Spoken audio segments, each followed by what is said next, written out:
பவுல் பட்டணத்துக்குள்ள போன பிறகு 3 நாள் ஃபாஸ்டிங். இயற்கையாவே பலவீனமான ஒரு சரீரம் இருந்தாலும் பவுல் 3 நாள் உபவாசித்து ஜெபிக்கிறார். அப்போஸ்தலர் 9:9. அவன் 3 நாள் பார்வை இல்லாதவனாய் புசியாமலும் குடியாமலும். அதுதான் முக்கியம். நம்ம எல்லாரும் புசியாம இருப்போம், சாப்பிட மாட்டோம், சாலிட் சாப்பிட மாட்டோம். ஆனால் தண்ணி, மோர், ரஸ்னா, ஜூஸ், மாசா, ஃபேண்டா, பெப்சி இதெல்லாம் உள்ள இறங்கிக்கிட்டே இருக்கும், காஃபி, டீ. ஆனா பவுல் சொல்றது, பைபிள் சொல்லுது, புசியாமலும் குடியாமலும் ட்ரை ஃபாஸ்டிங். என்னைக்காவது ட்ரை ஃபாஸ்டிங் இருந்திருக்கீங்களா? இருந்து பாருங்க, ஒரு நாள் ட்ரை பண்ணி பாருங்க. அதுக்கு பிறகு எவ்வளவு அபிஷேகம் உங்களுக்குள்ள கிரியை செய்துன்னு பாருங்க. பவுல் 3 நாள் அளவும் சும்மா கிடையாது. 3 நாள் தண்ணி கொடுக்காத இருக்கிறது, நாக்கெல்லாம் வறண்டு போயிடும். ஆழமான ஜெப ஜீவி.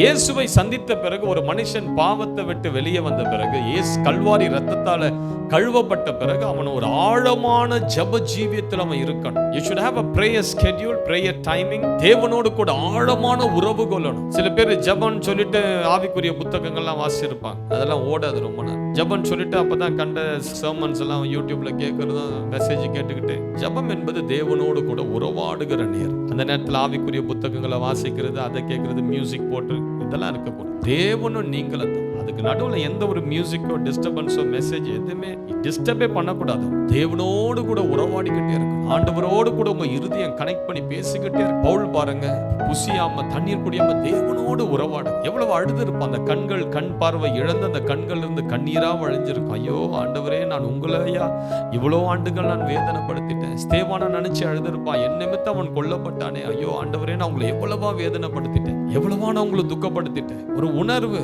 இனி எனக்காக அல்ல, இனி நான் உமக்காக வாழ நான் ஒரு தீர்மானத்தை எடுக்கிறேன் ஆண்டவரேன்னு சொல்லி பவுல் இந்த 3 நாள் அளவும் கமிட்மெண்ட் பிரேயர், அது தன்னை ஒப்பு கொடுத்து ஜெபி. பவுல் என்ன கேட்டிருப்பான்? ஆண்டவரே எனக்கு இதை கொடுங்க அதை கொடுங்கலாம் கேட்டிருந்திருக்க மாட்டான். தன்னை கமிட் பண்ணி ஜெபம் பண்ணியிருப்பான். இனி உமக்காக ஆண்டவரே, இவ்வளவு நாளா எதுக்கு பின்னாடியே சுத்திட்டேன், உண்மையான தெய்வம் தெரியாம நான் வாழ்ந்துட்டேன், உண்மையான மகிமை இல்லாம நான் இனி நான் உமக்காக வாழ கிருபை எனக்கு தாங்கன்னு சொல்லி 3 நாள் அளவும் தேவனோடு கூட உறவாடி மன்றாடி அழுது புலம்பி ஜெபிக்கிற ஒரு ஜெப அபிஷேகம். நம்ம மேல ஒரு ஜெப அனாயிண்டிங் இருக்கணும் சிஸ்டர். ஏதோ ஒரு 10 நிமிஷம் 15 நிமிஷம் ஜெபம்லாம் இல்லை. தேவனோடு உறவாடுகிற பல மணி நேரங்கள் தேவனோடு சம்பாஷிக்கிற அந்த அப்படிப்பட்ட ஒரு ஜெப அபிஷேகம் இருக்கு.